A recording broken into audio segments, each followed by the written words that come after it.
What's up, SE Nation? Welcome back to another video. So I mentioned earlier that I wasn't able to come out with a video this week. I had a video ready.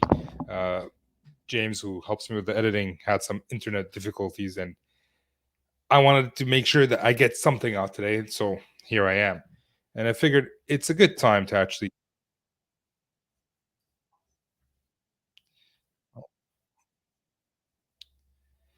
I can hear myself. It seems that I have YouTube open in the background. Let's see if I can close that. There you go. All right. Well, that's what happens when you go live. So if anyone's on, please let me know. Say hello. I'd love to hear from you. But let me tell you the reason. Well, I already shared the reason of why I'm live, but let me share the reason of what I want to talk about and why I want to talk about this. So yesterday I put in a post Friday evening. I was talking to someone, and the question of any questions came up. Like, at the end of the call or during the demo, whatever, I hear a lot of people say like, any questions? So I put in this post like, when you ask any questions or what are your thoughts? Hey, Karthik, or any thoughts, anything like that. That's not an invitation for anybody to ask questions. That's an invitation for people to just zone out. I think uh, someone actually stated here uh, that like, oh crap, any oh here it is, seller, any questions, buyer, I'm afraid to ask one because I wasn't listening. So Ru put that in, and that's accurate because here's the thing about asking questions. Here's the thing about making sure people are engaged. It starts long before you walk into a room. Right? Getting people engaged starts with your preparation for a call. Uh, and if we go through the sales cycle, which I tend to like to do, you have, like, generally speaking, when SEs get involved, it's either through at a discovery stage or at a demo stage. Uh, and if you want to make sure that people are listening to you, that they want to hear what you have to say, you have to prepare for it. So there's the thing about, if you're doing a discovery, if you're getting involved at the discovery stage, which is great. Yeah. Actually, let's talk about the stages a little bit. Let's do this since we're live. Here. So I like whiteboarding. I love whiteboarding, even when I'm talking to customers. So generally speaking, like, how does this happen? You have a lead coming in. So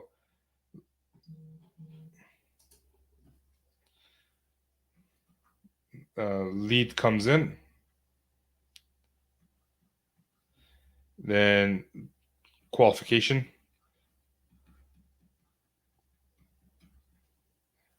followed by discovery, followed by demo. Then you have POV, POC, and negotiation and proposal and all that.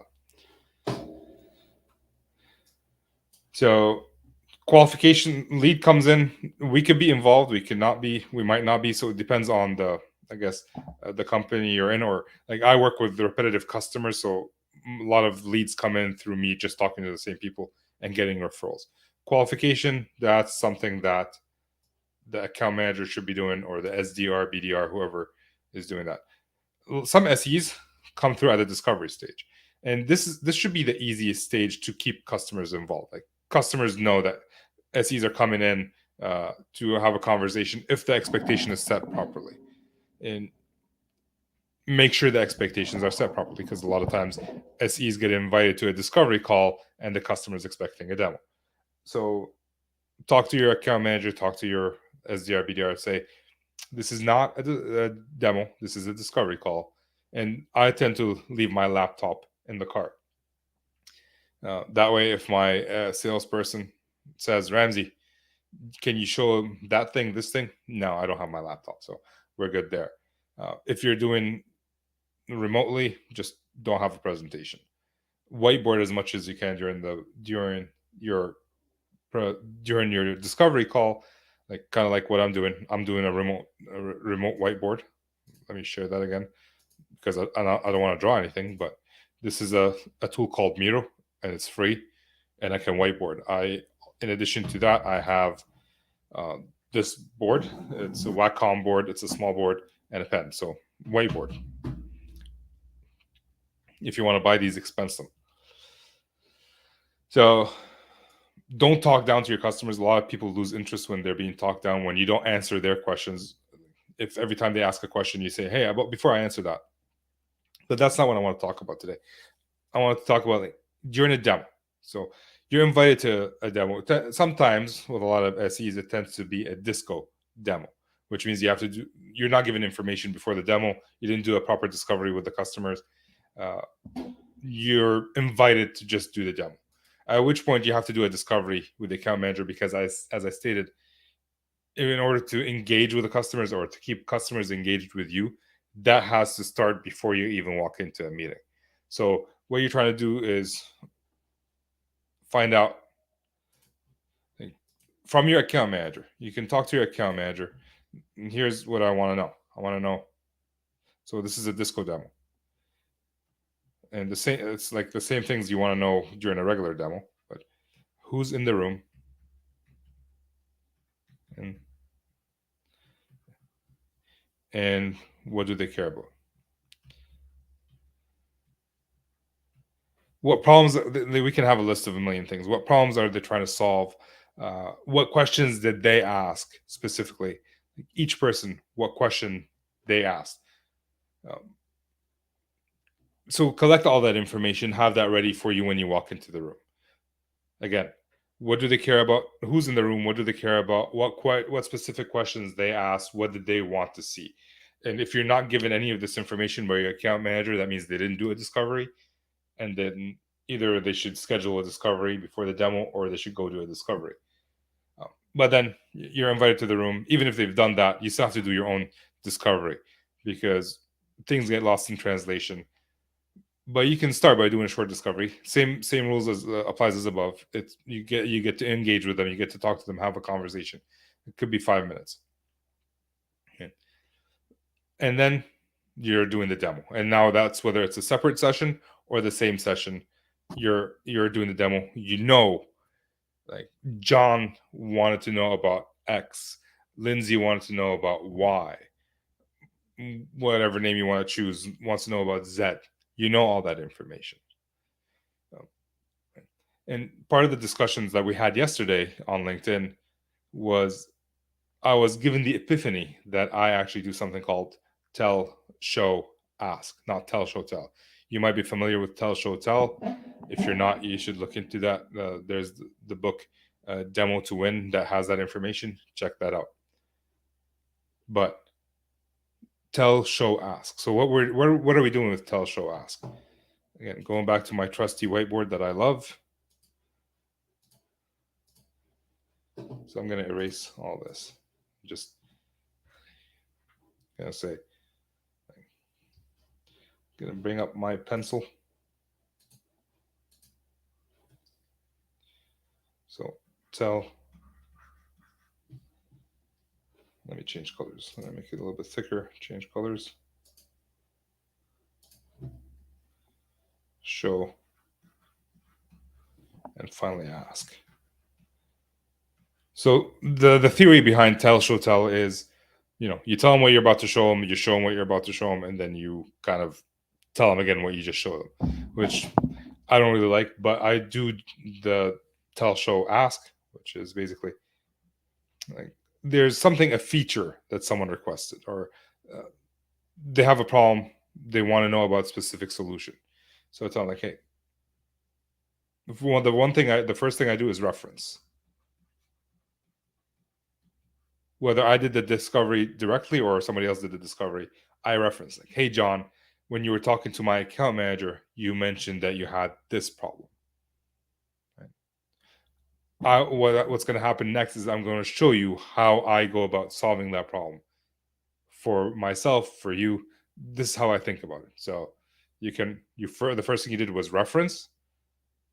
and then you told them where you're going to show them next, right? And you might have multiple problems. John might have a problem. Again, Lindsay might have a separate problem. Mary might have a problem. Ali might have a problem. So every time you can reference, and you can reference multiple people, like, hey, John, Ali, you mentioned this last time. So let's work through that. So you referenced, and then you stated you mentioned the problem. The reason I reference is because I want to remind someone. I want to make sure that this problem is actually true. Because if I tell them, like, hey, John, my account manager said this, I'm going to show you how to solve it. And then John says, actually, I never talked about that. Like, oh, okay. Do you want to see? Like, am I showing the right thing? Do I have the right information? And I get confirmation. If I do, it tends to be right information. I can get confirmation. It actually happened to me once, where I said, okay, when you were talking to my account manager, you mentioned you want to see this thing through ESXi. And their response was, no, we don't want to see it through ESXi. We want to see it through KVM. And I had nothing prepared for KVM. So I had to, on the go, say, like, well, it doesn't really matter what platform you're running on. The results are the same. So I'm going to show you the results, and we can, once you want to test it out, play with it, we can test it on KVM. We can play with it on KVM. So I had to kind of act on the fly. Otherwise, I would have, if I didn't reference and if it didn't state the problem, I would have went through the entire demo showing them the wrong platform. So reference and then problem. And then when you do the show, this is something that Peter Cohen always mentions: start from the end.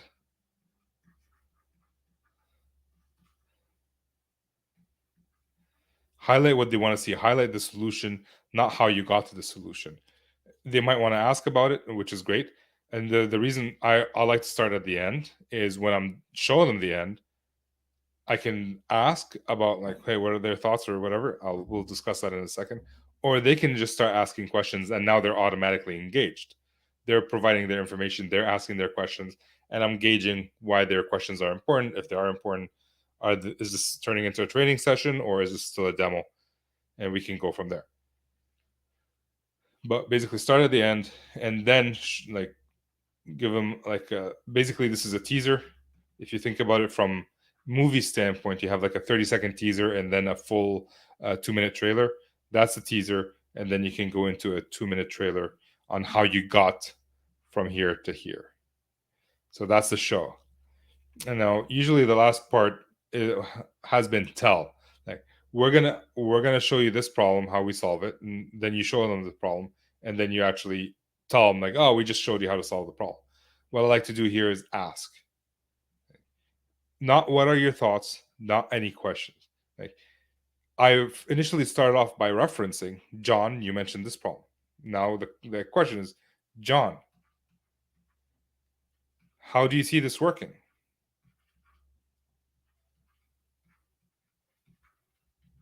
How do you see this working in your environment, etc.? Or, John, you last time when we talked, you mentioned that was the problem. This is the solution that I just showed you. How would you use that? Right. Someone actually said something in the comments the other day. Oh yeah, so Sean Bate, he mentioned, like, hey, ask name again. You're referencing based on what I showed you. How do you see this helping you with your current situation, or any variation of that question? So, how does this compare to what you have today, or what's going on today? So these are all questions that you can ask at this point. And when you when you ask the question and the customer provides the answer, that's not the invitation for you to go and start with the next problem or next feature set. No, like this kind of, if you look at a like condition statement, or you look at like a state diagram, this, you just keep repeating, and asking more and more questions until you get the customer to see the value in their heads. Like they answered the question of the value of your product for them, and they told you what the value is, and now that information can be used in the negotiation or in anything, like in the proposal and negotiation. That way you're not negotiating on price and all that. So that's the overall topic that I wanted to share with you today. It's a short video. It's a short live. If you enjoy live sessions more than you enjoy my YouTube videos, or if you want like a combination of both, please let me know. If this video was useful for you, basically all I'm saying today is tell, show, ask, and I'm asking you to subscribe if you did enjoy this video, share it with somebody, and if you didn't, I would love your feedback onto why. And my question for you is, how would you implement that right now? I would love for you to leave a comment below. How would you implement the tell, show, ask? Would you implement it? If yes, why? If no, why? I would love to hear your thoughts. And that's it for today. Get back to work. That was awkward.